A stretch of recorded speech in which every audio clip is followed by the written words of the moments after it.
እና የሚሰጠው የውስጡ ትምህርት ያለውን የወቅቱን መንግስት እንዳትቃወም እንድትደግፍ ነው እንጂ ሰው እንድትሆን አይደለም፣ ኢትዮጵያዊ እንድትሆን አይደለም። ቅድም ብያቸዋለሁ። ወላጅ ለልጆቹ እምነትና ምግባር ያወርስ ምን ማለት ነው? እምነት ማለት እኮ ፈሪሃ እግዚአብሔር ማለት ነው። እግዚአብሔርን የሚፈራ ማህበረሰብ ያስፈልጋል። ቀጥሎ ምግባር ነው፣ በጎ ስራ እኮ ነው። ቀጥሎ ምን ያስተምራልኩኝ? ጠባይ፣ መልካም ጠባይ።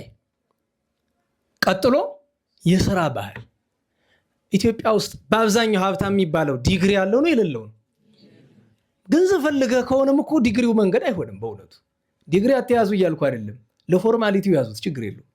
ስትሬት አታምጡ አይደለም፣ አምጡ፣ ለፎርማሊቲ ይሆናቸዋል። ነገር ግን በምድርም በሰማይም የሚጠቅም ነገር አይደለም። እቺ ዓለም እኛ አናታችን ላይ ሰራችብን ነው እንጂ ነገርኳችሁ። የ12 ዓመቱን ትምህርት ጭምቅ አድርጋችሁ በጥቂት ጊዜ ያልቃል። ለምን የሰው ህይወት ይባክናል? እድሜው